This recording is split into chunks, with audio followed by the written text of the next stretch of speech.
Imagine a brand that has entered millions of kitchens worldwide, promising almost a lifetime of use with its timeless products. Tupperware was not just a plastic container. It was a symbol of durability, trust, and household economy. It was so robust that in many homes, containers from the 1980s are still being used as if they were brand new. While this may seem like a success story at first, over time it turned into a dramatic paradox that determined the fate of the brand. The products were so long-lasting that consumers no longer needed to buy new ones. Becoming a victim of its own success, Tupperware was dragged to the brink of financial collapse as its sales melted away. The story begins in 1940s America. An inventor named Earl Tupper notices that plastic materials are becoming a part of everyday life and designs airtight containers that keep food fresh. These containers are not only functional but also become a symbol of modern kitchen culture. However, the real revolution lies in the sales model. Instead of being sold in traditional stores, Tupperware parties are organized at homes. These parties are more than just product demonstrations. They serve as platforms where women can earn income, socialize, and gain a sense of community. A housewife expands her own network, strengthens her social status, and increases her economic independence through these parties. During the golden era from the 1950s to the 1970s, Tupperware becomes a sign of kitchen modernization. Housewives not only buy containers, they also take on a social role by introducing new products and expanding their circle of friends. The direct sales (MLM) model works exceptionally well during this period. Sales based on personal relationships build trust and create a sense of community. However, over time, the system's weaknesses emerge. In a digitalizing world, in-person sales gradually lose their appeal, and the younger generation is unfamiliar with the home party culture.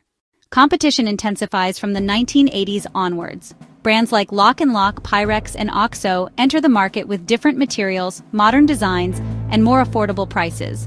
Easily accessible products on supermarket shelves become a priority for consumers.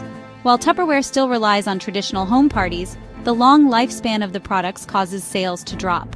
Once bought, a container is not replaced for years. Durability turns into a sales-killing factor.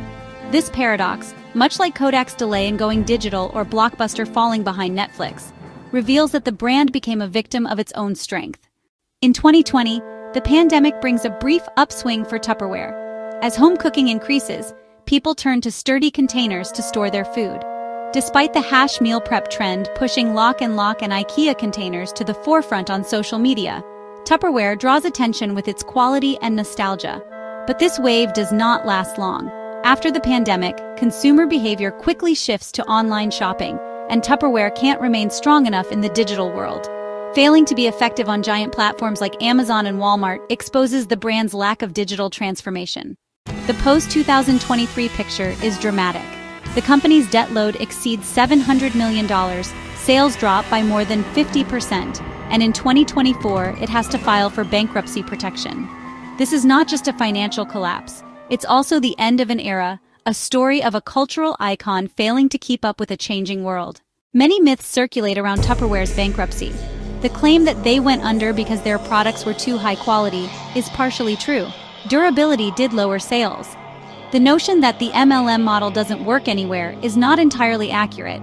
It is still strong in some countries. The view that Tupperware is just a nostalgic brand is also debatable. While it may seem outdated to some younger people, it still has a retro appeal. The brand's cultural and sociological impact is undeniable. It supported women's employment, contributed to household economy, and created a sense of social belonging for millions. Old Tupperware containers, still in use in many homes today, are not just kitchen items but silent witnesses to an era. Future scenarios are still on the table. If Tupperware had turned to producing bioplastics or recyclable glass, it could have won over eco-conscious consumers and competed with Lock & Lock. Delivering new designs directly to consumers via an online subscription model could have created sustainable income flow. Otherwise, the brand will survive merely as a nostalgic collector's item in retro markets. The story of Tupperware teaches us an important lesson. Sometimes the greatest strength can become the greatest weakness if one does not keep up with the spirit of the times.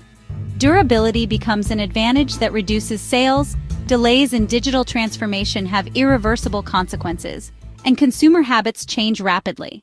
And perhaps Tupperware's real legacy is not its products, but the mark it left on social, cultural, and economic life. A container still found in every home is not just a storage item. It is a silent witness to an era, a vision, and a cultural movement.